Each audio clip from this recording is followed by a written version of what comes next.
જો તમે કોઈ પણ સરકારી નોકરીની તૈયારી કરી રહ્યા છો તો આ બુક્સ છે તમારા માટે ખૂબ જ ઉપયોગી થશે. આધુનિક ભારતનો ઇતિહાસ, જેમાં 4 આધારભૂત સ્ત્રોતો આધારિત બુક બનેલી છે. સેકન્ડ એડિશન છે 2026નું અને ન્યૂઝ બુક છે. આમની અંદર જીપીએસસી, યુપીએસસી, રેવન્યુ તલાટી, પીએસસી, કોન્સ્ટેબલ કોઈ પણ સરકારી નોકરીની તૈયારી કરો છો તો તમારા માટે ખૂબ જ ઉપયોગી રહેવાની છે. અને અત્યારે આપણે જોવાના છીએ આમના રિવ્યૂ શોર્ટમાં. આ બુક છે આધુનિક ભારતનો ઇતિહાસ, જેમાં વર્ણનાત્મક, વનલાઇનર અને હેતુલક્ષી પ્રશ્નો આપેલા છે અને ડીપલી પણ આપ્યું છે. સેકન્ડ એડિશન 2026નું છે અને એમની ઇન્ડેક્સની વાત કરીશું તો ઇન્ડેક્સ અહીંયા આ રીતે આપી દીધી છે. આધુનિક ઇતિહાસ જાણવાના સ્ત્રોતોથી લઈ 18મી સદી, મુઘલ પતન અને ક્ષત્રિય સત્તાનો ઉદયથી લઈ ગાંધીયુગ અને લાસ્ટમાં છે આઝાદી પછીનું ભારત. ડીપલી બહુ નહીં જોઈએ કેમ કે શોર્ટ્સ વિડીયોની અંદર મેં તમને શોર્ટ્સમાં માહિતી આપી રહી છું. આ ફર્સ્ટ ચેપ્ટર છે આધુનિક ઇતિહાસ જાણવાના સ્ત્રોતો.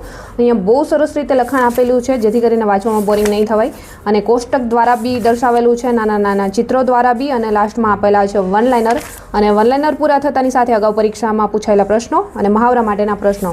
આ રીતે બુક બનાવેલી છે, બહુ જ સરસ છે અને જેથી કરીને વાંચવામાં પણ ઇઝી રહેશે અને બોરિંગ બિલકુલ નથી થવાય એમ. સો કોઈ પણ સરકારી નોકરીની તમે તૈયારી કરી રહ્યા છો તો આ બુક તમે પરચેસ કરી શકો છો. એક પછી એક આ રીતે ચેપ્ટર આપ્યા છે. આમનું ફૂલ રિવ્યૂ જોવા માટે તમને મારી યુટ્યુબ ચેનલ પર લોંગ વિડીયોમાં મળી જશે. અને આ બુક પરચેસ કરવા માટે તમને મળી જશે એમેઝોન, ફ્લિપકાર્ટ, દરેક જગ્યાએ. અને એમેઝોન, ફ્લિપકાર્ટની લિંક પણ મેં તમને અહીંયા ડિસ્ક્રિપ્શનની અંદર યા ફિર કમેન્ટ સેક્શનમાં આપી દઈશ. ત્યાંથી પણ તમે પરચેસ કરી શકો છો યા ફિર ડાયરેક્ટલી તમે સર્ચ કરી અને બુક શોધીને ડાયરેક્ટલી ત્યાંથી પણ પરચેસ કરી શકો છો.